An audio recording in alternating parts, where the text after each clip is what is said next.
You don't have to know a lot of things in order to make a huge difference for the Lord in the world. But you do need to know a few things that are great and be willing to live for them and die for them. People that make a difference in the world are not people who have mastered a lot of things. They are people who have been mastered by a very few things that are very, very great. If you want your life to count, you don't have to have a high IQ and you don't have to have a high EQ.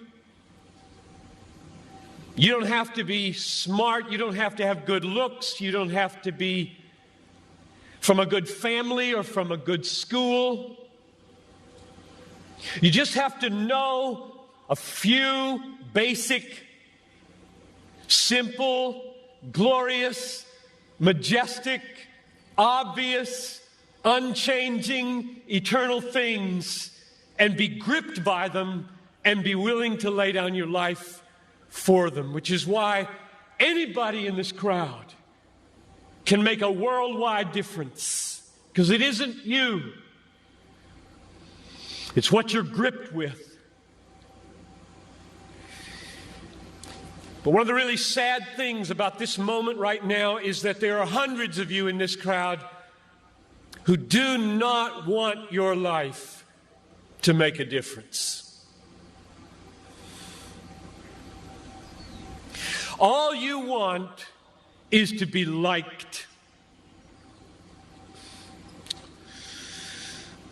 Maybe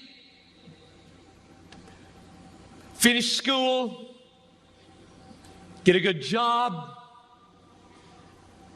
find a husband or a wife, a nice house, a nice car, long weekends, good vacations, grow old healthy, have a fun retirement, die easy, no hell. And that's all you want. You don't give a rip whether your life counts on this earth for eternity. And that's a tragedy in the making. That is a tragedy in the making. About 3 weeks ago, we got news at our church that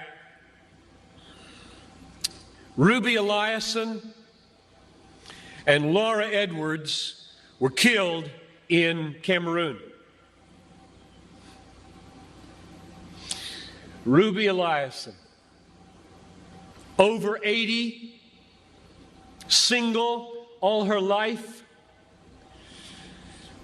a nurse, poured her life out for one thing: to make Jesus Christ known among the sick and the poor in the hardest and most unreached places. Laura Edwards, a medical doctor in the Twin Cities, and then in retirement, partnering up with Ruby, also pushing 80, and going from village to village in Cameroon. And the brakes give way. Over a cliff they go, and they're dead instantly. And I asked my people, is this a tragedy?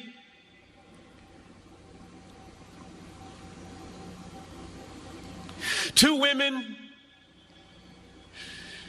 in their 80s, almost, a whole life devoted to one idea: Jesus Christ magnified among the poor and the sick, in the hardest places.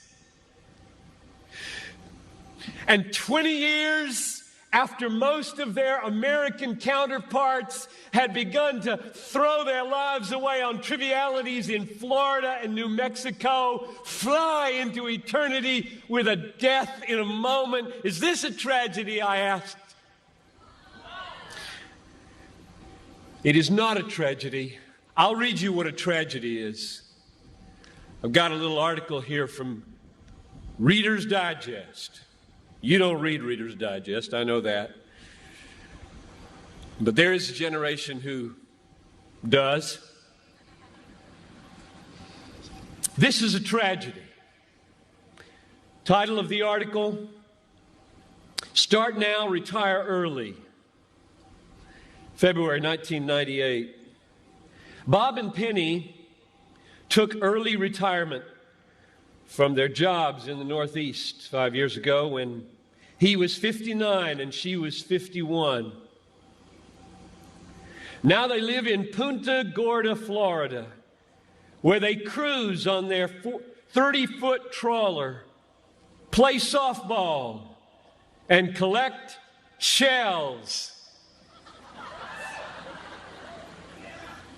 That's a tragedy. That's a tragedy, and there are people in this country that are spending billions of dollars to get you to buy it. And I get 40 minutes to plead with you, don't buy it. With all my heart, I plead with you, don't buy that dream. The American dream.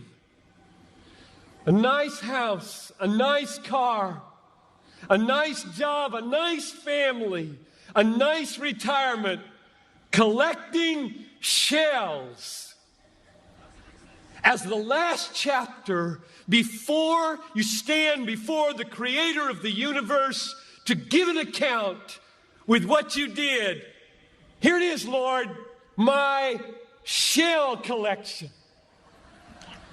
Look, Lord, my shell collection. And I've got a good swing. And look at my boat. God, look at my boat, God. Well, not for Ruby and not for Laura. Don't waste your life. Don't waste it.